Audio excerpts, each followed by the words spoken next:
All right, y'all, I'm back with another story for y'all. It's story time again. I know y'all been liking the stories, the near-death experience stories, but today I'm coming with something a little more exciting. You know, it's a story time, right? If y'all don't know, I'm from Washington, D.C., you know, the nation's capital, where the president, the White House, all that stuff is, right? So if you know anything about what was happening in Washington, D.C. in the early 2000s, then you know that living in D.C. in the early 2000s was a crazy time.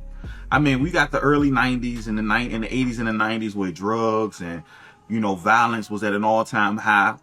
But coming to early 2000s, I mean, we had some events happen that were just life-changing events, you know what I mean? Like society-changing events. And fortunately, or unfortunately, I don't know, I lived through these events. I lived through this timeline of the early 2000s. You know, right now, I'm not gonna tell you how old I am, but I was born, you know, I'm a 90s baby, right? So anyway, early 2000s, we had a scare across the city.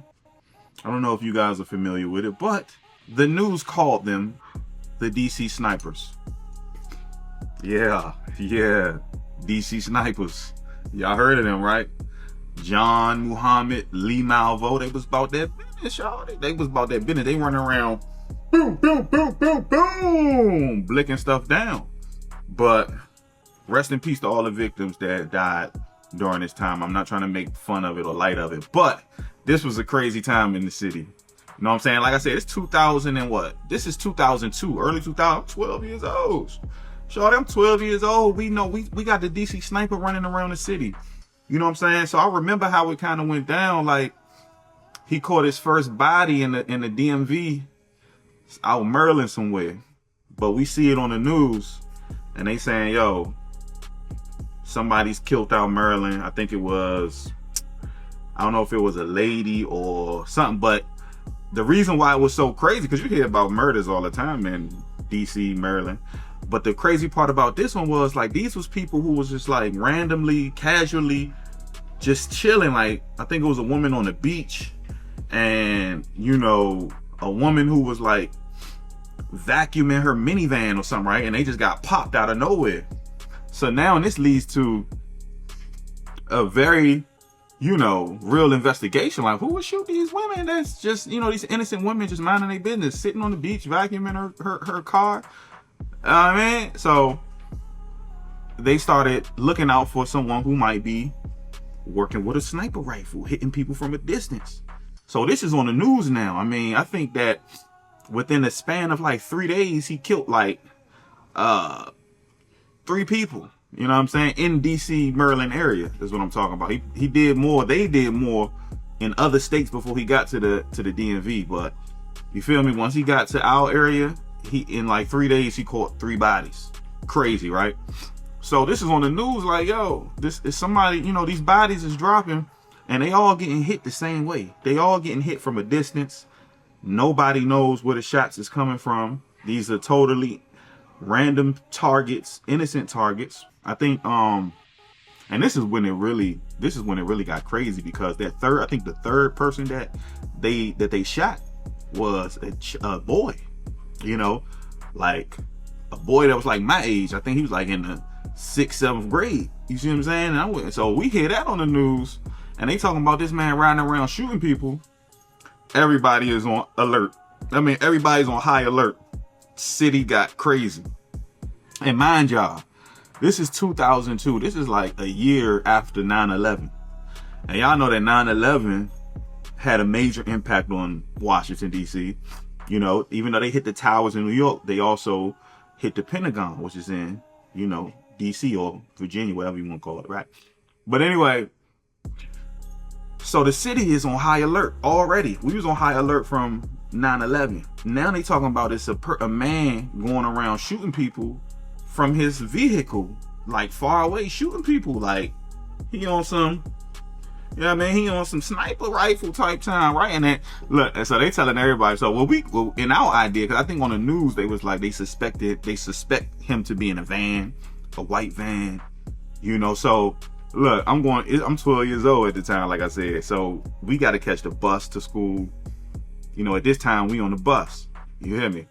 Bus, train, whatever, right? We on Metro going to school. You know what I'm saying? Mom, Duke's got to go to work. We got to catch the train, the bus. It is what it is. So the whole time we going to school, Slim, it's like we out here ducking and dodging. We looking at buildings. We like, oh, where's Slim at? And then they told us it was a white van. So every white van, we on it. We on every white van. Like, oh, we see a white van creeping past. We ducking. We trying to make sure we don't get shot. Cause look, the other day they just said he shot a 13-year-old boy. Matter of fact, the boy was getting dropped off at school when they popped him. What? Dropped off at school? You get shot? No. 13? I'm 12. Yo, we out here on alert, y'all. I'm talking about we running around. We looking at every white van trying to make sure we don't get spotted, all right? So it was like a mission every day. Every day going to school was a mission. It was fun though. It was fun. You know what I'm saying? It was fun because it was adrenaline. It was adrenaline rush going to school, because if you make it to school, you like, oh, I made it today. Like, I didn't get caught. You know what I'm saying? And this is what your mind is thinking as a young adolescent, because you don't know where it could come from. But anyway, so that was like day 3. Like I said, he did 3 bodies in 3 days. Now he went on to go for, I think, let me look at the research. He went on to go, he started his spree, or they, because it was 2 of them. You had John Muhammad and you had Lee Malvo, which was his protege. It was his under, he had him under the wing, you know what I'm saying? Put the deodorant on his head, like, I'm gonna show you how to be a serial killer. Like, I'm gonna train you to shoot and kill people. But they started on October 2nd, and pretty much every day up until October the 22nd, they killed somebody. And it might not have been every day. It was like days in between. Like, you'll have a body on October 2nd, 3rd, 4th, and then it'll go to the 7th, then the 9th. But like every day or every other day, they was popping. They was popping. They was pulling up. They was pulling up, popping.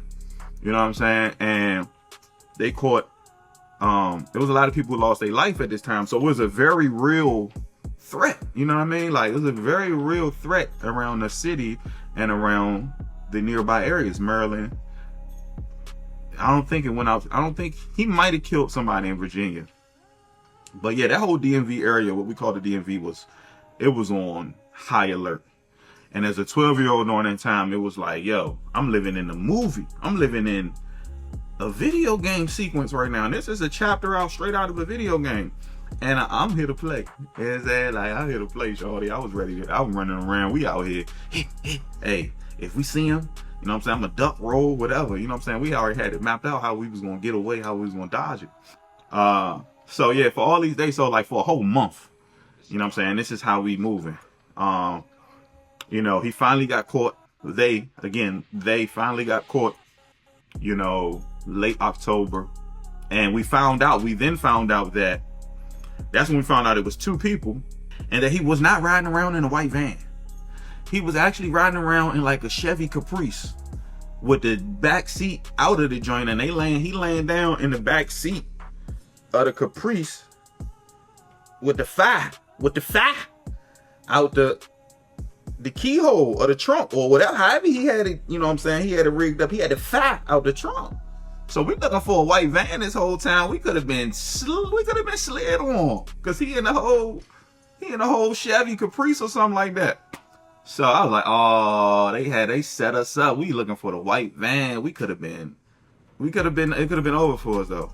But, you know, thank the Most High, thank the Lord that we survived. So growing up in DC during the early 2000s, again, it was a very, very memorable, exciting time to be alive in the nation's capital. Like I said, we went through 9/11, and this was back to back. 9/11, DC snipers. You know what I'm saying? So it was a real time to be alive. It was fun. You know, I know it wasn't fun for those who were victims of these atrocities. So again, rest in peace to those who were fatally injured you know, through these different events, 9/11, DC snipers. You know, I'm not making fun of the victims or anything like that, but it was an exciting time because we never seen nothing like that. At least I know I haven't. I'm only 12 years old at this time. I never seen anything of this magnitude happening in real life. From planes crashing the buildings, you know what I'm saying, to a man riding around dropping bodies, unaliving people, like multiple people, you know what I mean? Like, so this was crazy, bro. This was a good little time to be alive. So that's my story about the DC sniper, living in DC during the time. Yeah, make sure you like this video, subscribe if you want to hear more stories. Yeah, share this video, and you know, let me know what y'all want to hear about next time. If you know any stories in DC that you may have heard about or read about and you don't really know and you want to get the first-hand account, leave it in the comments. Let me know. I'll touch on it. I'll let you know what was really happening in DC, how people was really rolling around and what was really going on, you know what I mean, from a bird's eye perspective, right in the midst of it, you hear me? Yeah, but anyway, it's Dre, aka the one and only Bravo. Peace.